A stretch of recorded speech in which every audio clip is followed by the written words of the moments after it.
This this isn't an easy video for me to do. I had hoped to start talking about gaming or tech or other fun stuff, but I feel like this is something that I need to talk about. So, if you aren't aware, and how could you not be, on March 16th, a 21-year-old man entered three Asian run massage parlors and murdered 8 people, 6 of whom were Asian women. Now, I have a whole slew of thoughts and feelings, but I just want to address one or two things that come to mind. The first is this idea that this wasn't a racist attack. Now, while I get the desire to wait until we have all the facts before drawing any conclusions about a crime like this, the evidence is simply overwhelming. The guy walked into businesses where the overwhelming majority of employees were Asian. Look, if Dylan Roof had never written that manifesto of his, but still committed the same crime of walking into a black church and murdering the people inside, would you be so quick to say that it wasn't a racist attack? Also, we're trusting the word of Captain J. Baker, who had posted pictures of this t-shirt on his social media and then bragged about it multiple times. We're trusting someone who pulls this kind of racist shit to be able to recognize someone else's racism. Also, according to Captain Baker, the killer was having a bad day. A bad day for me usually ends up seeing me binge watching Shingeki no Kyojin while eating half my weight in Calbee shrimp chips and then playing Nier Automata for 9 hours straight before realizing I need a bathroom break. By the way, Calbee is the best brand of shrimp chips out there, and I will fight you over this. A bad day for me doesn't end in me picking out a few Asian businesses to attack and murdering 6 Asian women and 2 non-Asians. A bad day for me usually includes someone commenting to me about the China virus, telling me to go back where I came from, or spending an entire walk wondering if some stranger is going to stab me in the back because he didn't like the way I looked, or worried that someone might slash my dad across the face, or scared that my mom might get shot while getting her hair done in an Asian salon, or anxious that someone might set my grandma on fire. But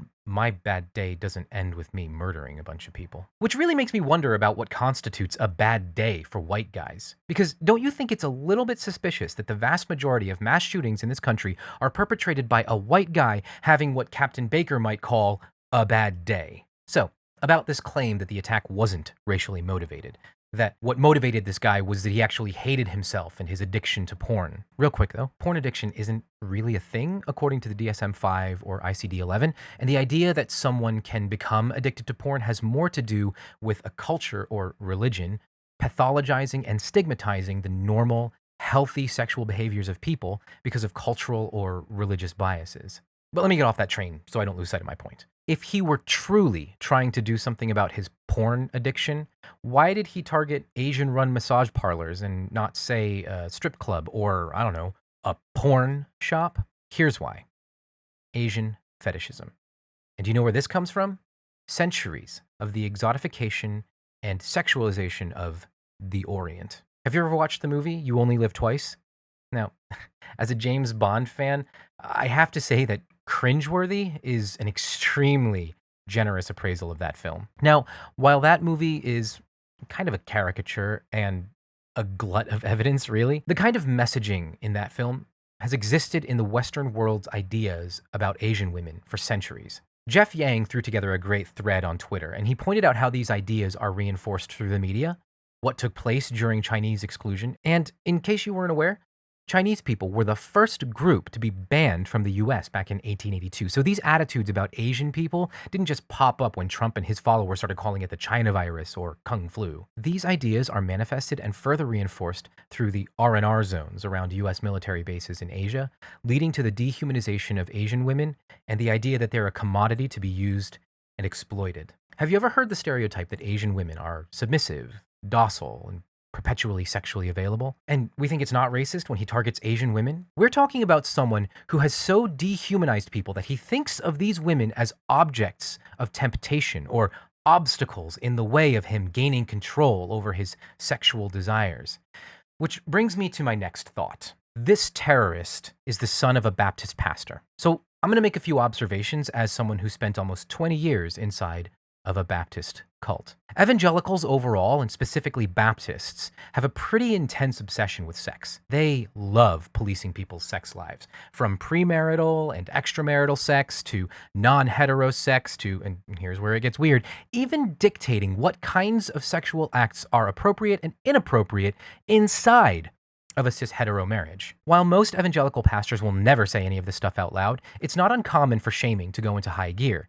But what I've seen happen most often in these circles is that if someone confesses to any kind of sexual sin as defined by their pastors, their fellow Baptists will suddenly start pouring out all kinds of sympathy. And the easiest one to confess to is porn addiction. These pastors spend so much energy railing against the evils of porn and lumping in any kind of media where women show off any amount of skin or exhibit any sexual agency of their own. So porn would include shows like Game of Thrones, Glow, or The L Word, and droning on ad nauseum about porn's pervasive and insidious grasp on their church members, that when one of their own parishioners confesses to porn addiction, their pastoral hero complexes whip into overdrive, and they paint the confessing congregant as a victim of the evil porn industry.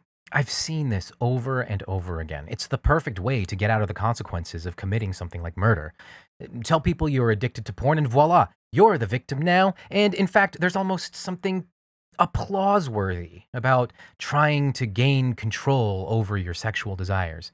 Sure, maybe you shouldn't have resorted to murdering a bunch of Asian women in order to do it, but God is so much more concerned about your sexual purity than the earthly lives of a few heathens. But no, this guy doesn't get a pass, and we will not let him play the victim card. Captain Baker of the Cherokee County Sheriff's Department might have fallen for it. The terrorist's line might work on Baptists and other evangelicals, but it won't work on us. It won't work on Asian Americans. The rhetoric around this terrorist attack might create confusion for many onlookers, but it's a prime example of the kinds of things Kimberly Crenshaw posited when she coined the term intersectionality. Simply put, intersectionality deals with how individual discriminatory ideologies such as racism, sexism, homophobia, transphobia, ableism, ageism, etc., can combine to create even more insurmountable challenges for people with multiple identifiers. I would highly recommend reading about the 1976 court case De Graffenfried v. General Motors if you're interested in learning more about intersectionality. In this instance, the victims and the businesses that the terrorist had selected were targeted because of their race and gender.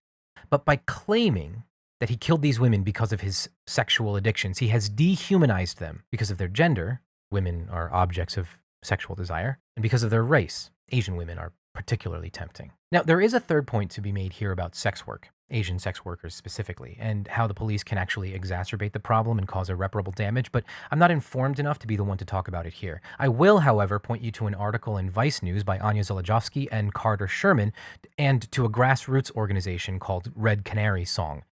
Links are in the description.